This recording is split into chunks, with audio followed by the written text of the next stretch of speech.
Nagpasimula po ang Christ Up Movers way back ng Home Free Global Crusade 13. Yung unang Home Free Global Crusade dito sa Pilipinas. Wow, kasama na po kayo noon. Yun, sa biyaya ng Diyos at sa kahabagan din ng Panginoon at sa kabutihan ng ating mahal na Apostle Jonathan na kami ay naimbitahan na sumayaw sa Home Free Global Crusade 13. Right. Kaya yun ay isang buwan pa lang ang Home Free noon dito sa Pilipinas.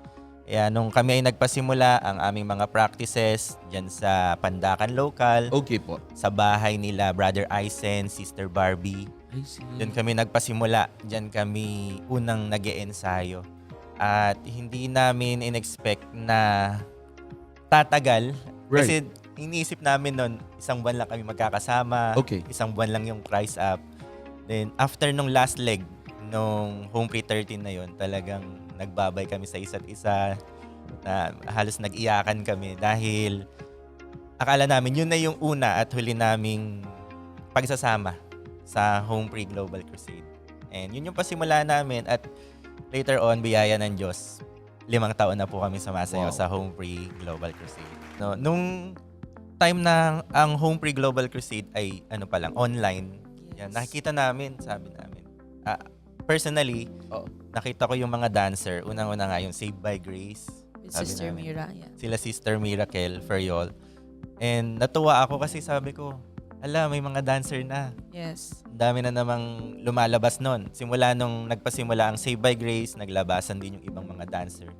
At dun kami nagkaroon ng kagalakan na magkaroon din ng damdamin na dito naman sa Pilipinas, sana magkaroon din. At biyaya ng Diyos at sa kabutihan ng Panginoon, nagkaroon ng Home Free Global Crusade Philippines.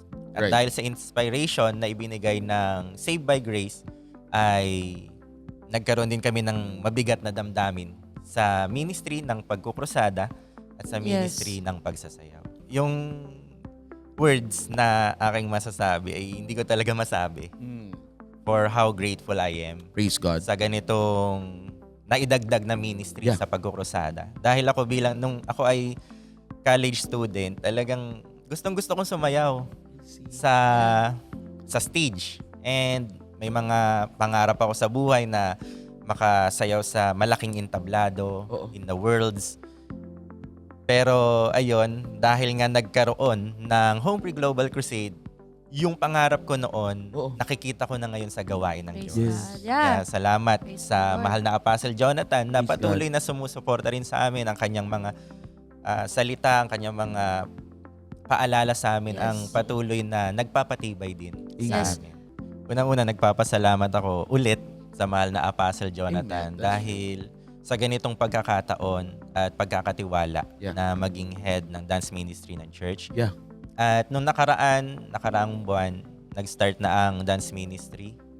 At ito ay meron ng bilang na higit 100 na members. At kami ay nagpapasalamat sapagkat dito sa dako ng Marikina, kami ay nabibigyan ng space para makapag-ensayo, makapag-rehearse.